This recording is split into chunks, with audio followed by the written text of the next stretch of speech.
How can we break the addiction to negative thinking? And is there a way we can present this to our youth?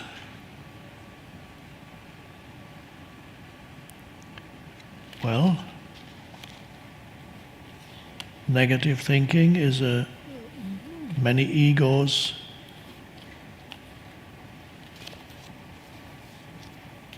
love negative thinking because it strengthens the ego. The pain body also is often involved in it because the pain body can either feed on other people's reactions towards you, which the pain body tries to provoke when it needs to replenish itself, then it feeds on the drama, or it can feed, if there's nobody around, on your thoughts. Negative. Every negative thought it gets in, my life is so fucked up, it's so, God, it's so dreadful, can it get any worse? Or what these people, they're so, these dreadful, I just hate these people. God.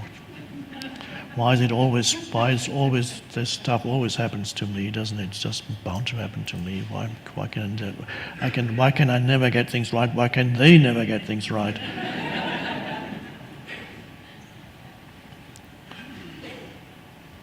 What he did to me, I just can't forget that. Let me tell you about it. Or what I did was so horrible. I did that 20 years ago. I did that. Terrible thing. God. What's going to happen tomorrow? I don't know. What am I going to say if he says that? What am I going to say then?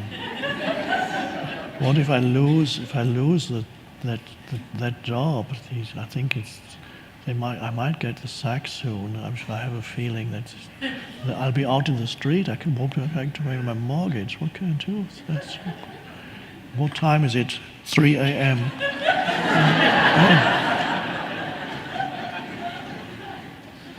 Oh God. Oh, and then there's that other thing. God. I don't think I can take any more of this. Okay. On one level, there is an addiction to that. There is something in you that does not want to let go of that type of thinking. So, in order to do anything about it, if I say now, mention what you can do about it, it presupposes at least a small degree of awareness while these thoughts happen. There must be a small degree of awareness from which you are able to witness whatever is happening and notice that you are engaged in a stream of negative thinking and actually liking it, not wanting to get out.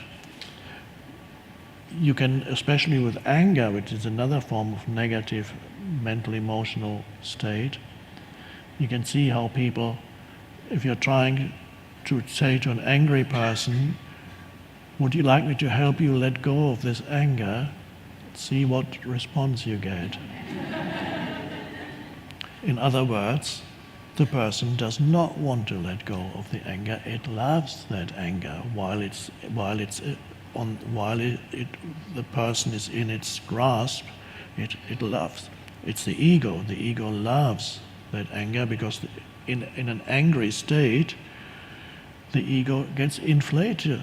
It usually, and even an insignificant person in the eyes of the world who has no power in the world can suddenly start shouting, "You fucking bastard!" And suddenly the ego grows, and every ego goes like, "Oh," and the ego says, "You see, I'm all powerful." Sometimes you see people in the street, they're going around shouting at everybody. That's their ego trip because they have nothing else. But for the ego, even that works. Don't approach that person and say, would you like to be in a peaceful state? I can give you some advice.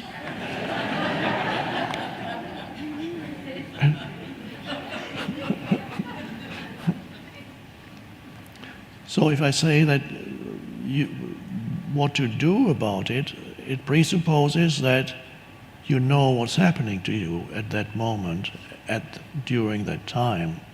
So there needs to be some awareness, and it's likely that it is there. If you ask that question, you are here, so that means there is enough awareness in you while it happens to first of all notice that a part of you at least likes it, not the awareness. But if you're aware, you realize there's something in me that does not want to get out of it.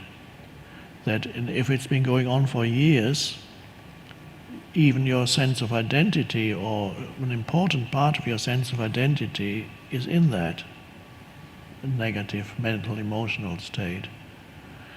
Some people have it in the background almost all the time, but they are unaware of it. It becomes part of their identity. And these are people, if you're very sensitive, and sometimes you don't even need to be that sensitive, when you meet a person like that, you can sense in the background there is something waiting for the next thing to be angry about. Or, as somebody once said, a grievance looking for a cause. Now the internet is full of people like that. They love going on there. So the internet has given the ego a new way of expansion, and anybody can go in there and express, find a cause, and then express their grievance. So identity can be associated with that. If there's awareness, then you can notice, while it happens, that there's an enjoyment of that negative state. Then you can also be aware that the mind activity that's happening in you is futile and fulfills no useful purpose whatsoever. And then you go, well, these thoughts, isn't that interesting? What is the purpose of these thoughts? Does it change the world? Do they change the world? Change anything? Or do they just drag me into this hole more deeply? That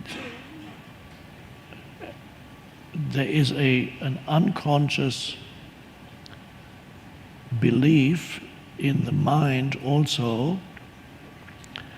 If I complain enough about something, even if it's only mentally, but especially out aloud, if I complain enough, it's going to change eventually. That somehow it works. If I just show how unhappy I am, then God or the universe or somebody is going to do something about it. So many adults believe what little children sometimes find: when they become really unhappy and start screaming, then they get attention by their parents. And they, what's wrong? Before they didn't get any attention, but when they go, I want this, and the mother or father comes, what's wrong? I want this. No, you can't have it. I want this. No. Okay, here it is. And now they've learned a very important lesson, their mind, and that lesson is unhappiness works.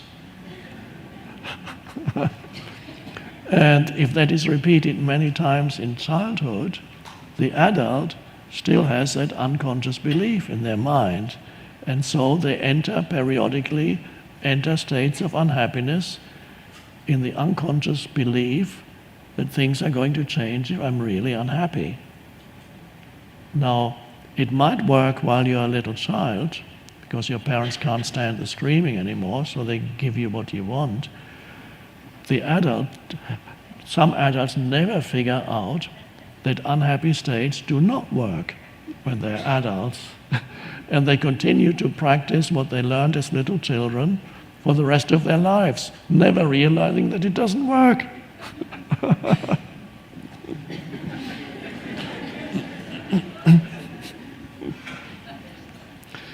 the recognition that negative thinking and unhappy states actually do nothing to change anything. If anything, they make it worse. So if there's enough awareness and you can suddenly look at that, and then you can ask yourself from the deeper perspective of awareness, do I want to continue to think these thoughts? Is that helpful or good? Do I really want that? What is it doing? What would it be? How would I experience this situation without it? So you can, as awareness comes in, choice comes in. And then there are moments when you may be able to step out and just be present, and the negative mental emotional stream subsides, but it's not gone yet, because you don't get rid of it that easily. A few moments later, another thought comes into your head, and immediately a new train of negative thinking starts.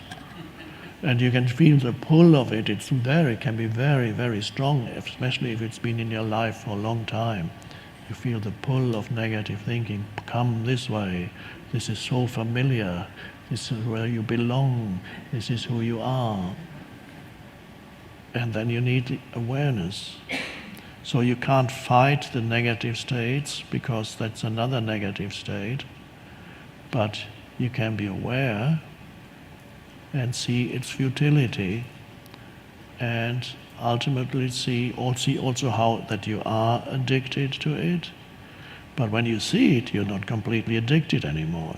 You're only completely addicted when you don't see it. When you see it, you are the awareness. When there's no awareness, you are it. Then you are the ego. Then you are the ego that's addicted to unhappiness.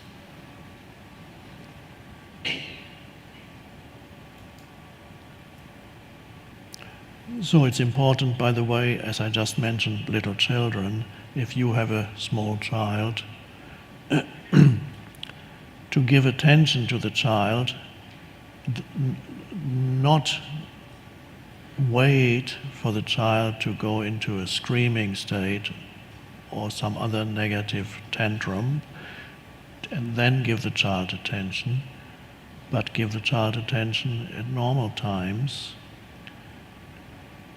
And don't give excessive attention when there's the screaming, and especially don't give the child something after you've said, no, you can't have that, and if he or she just cries enough, then finally you give it. That's not a good lesson to teach. Either you give it immediately or you don't give it.